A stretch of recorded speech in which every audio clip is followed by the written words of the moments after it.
with that, I'd like to introduce our next speaker. Actually, one of the businesses I've been following quite. You hear me? So one of the businesses I've been following quite actively, Spark School. So we have Oliver Dick, blended learning, the blended learning lead at Spark Schools, and today he'll be talking to us about blended learning experience and the African context. Thank you very much, Oliver.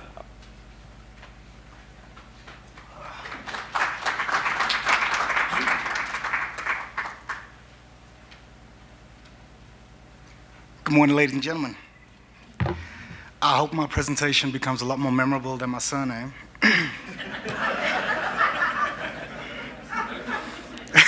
I know there's no chance, but some of you, that will resonate for a long period of time, and I'm really hoping so. So, blended learning as a whole. Very difficult word to kind of crux up in a small sum. So I want you to think back to your first experience with computers in education. This takes me back to my first experience with computers in education.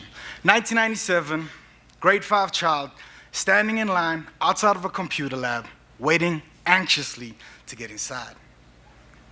Teacher slowly shepherds children in. As you walk through that doorway, beautiful computers, technology everywhere, heaven.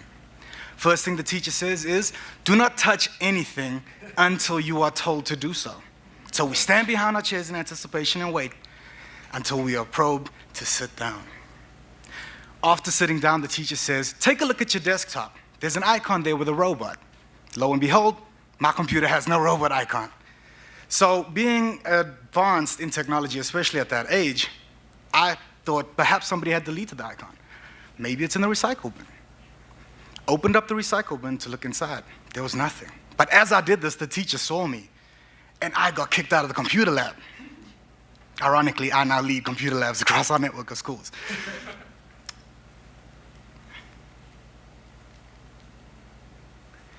How many of you guys remember this? Without giving away your age, how many of you guys remember this? Believe it or not, this was one of the first forms of technology in the classroom in my generation. Imagine a teacher scribbling away feverishly on a transparency, yeah, I use that word, or directly on the screen because transparencies had run out, while students were feverishly writing down exactly what she had just written. Extremely engaging, right? Can I get that sound, please?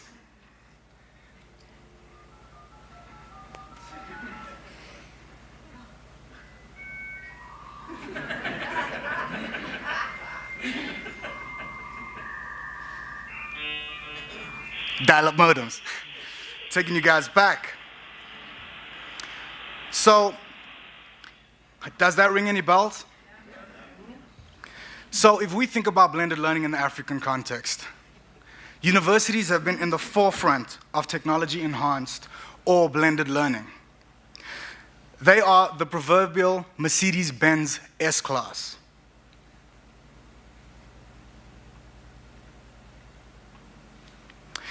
To quote Jeremy Clarkson, if you want to know what type of technology will be in the ordinary car of today, in the ordinary car of the future, then take a look at the S-Class of today. Exact same thing when it comes to classrooms. If you want to know what will be in the classroom of tomorrow, take a look at the lecture halls of today.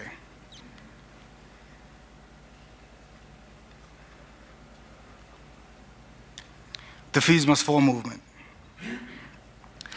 Fees Must Fall, as you all know, protest movement that began mid-October 2015 in response to the increase in fees in South African universities. The precautionary closure of many institutions meant that direct contact with institutions became extremely limited. Blended learning, therefore, enabled institutions to make some level of contact with their students.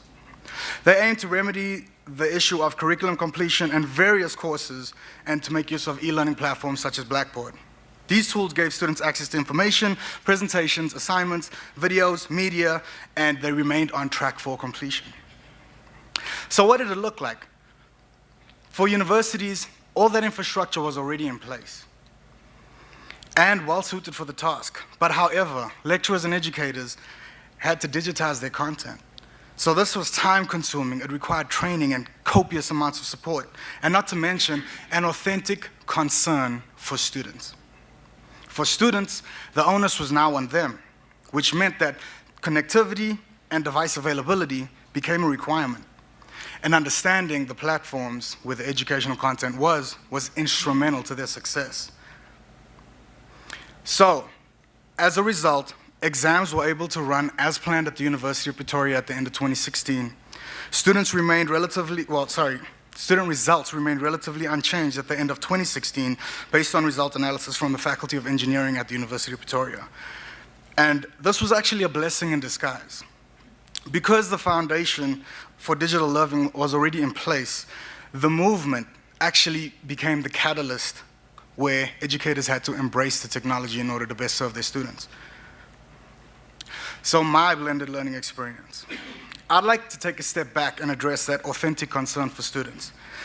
In my experience, these are the key factors in blended learning. Use technology to support content and not to replace it. Teacher training and investment so that educators are in the driver's seat of that S-class in both their classrooms and in digital content. And allow the end user, being the students, to inform the decision-making process so that success can be attained. An example of excellence in Africa, we've got a network of schools called Rising Academies in Sierra Leone and Liberia. The way that their academic year began was an outbreak of cholera in one of their brick-and-mortar schools, so they were quarantined. Tuition had to happen underneath trees, and they overcame their hurdles in so many ways, and they deployed a handful of devices to their schools in the hands of their teachers, gave them training so that they could use the device in order to submit lesson plans, receive feedback instantaneously, and share best practice amongst each other. The students were exposed to various educational elements that they would have never had exposure to. And they've achieved this with a limited budget and little to no internet connectivity. So in conclusion, I'd like to share a story from my colleague. She's a mother of two, and one evening, her son was at home, so she was assisting him with his homework. Now, she had to do this while juggling a newborn baby and try and be as engaging as possible with her son. So he was struggling over math concept after math concept, and she remembered a dance that she had learned while she was in education training that helped her remember those exact same concepts. Now, in her hazy rendition of the dance, which wasn't great, the son remembered that he had seen this dance before. In the middle of the dance, he went to her laptop, logged into his online profile, and said, "Wait, mommy, this guy does the dance better than you." And at that moment, she had realized the impression that blended learning had had on her son. Thank you. Time for questions, Oliver. So I've got a question for you. If you look at the Fees Must Fall campaign and the outputs of blended learning, why aren't we scaling that approach if it's proven to be successful? So actually, after, my father is one of the heads at the University of Pretoria, so please, it is a bit of a biased approach. But amazingly, once the lecturers embraced the technology, it became a lot more easy to just continue in that fashion. So they've actually continued this academic year with a lot of blended learning, technology-enhanced education as their approach. In other universities, I think it's the rollover from analog, so to speak, into the digital space. It is copious when it comes to time, as well as it comes to that investment, that initial investment, especially for your students and your content. If it does roll out, it would be phenomenal and it would be fantastic. But I mean, universities have been doing this for generations. It just doesn't become publicized. I mean, if you look at correspondence learning through UNISA, they've also had a lot of initiatives when it comes to digital learning. So it is definitely a space that they should consider going into. Cool. Time for one question. Woohoo!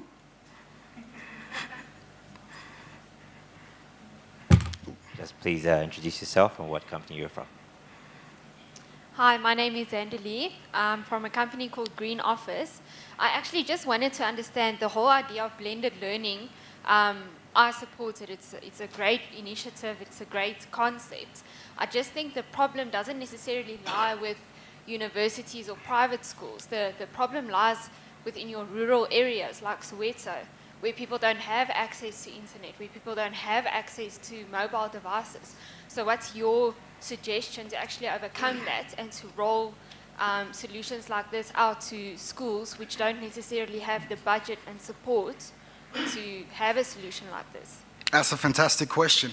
So if you look at schools in the rural area, the biggest problem would be internet connectivity for sure, as well as the budget thereafter.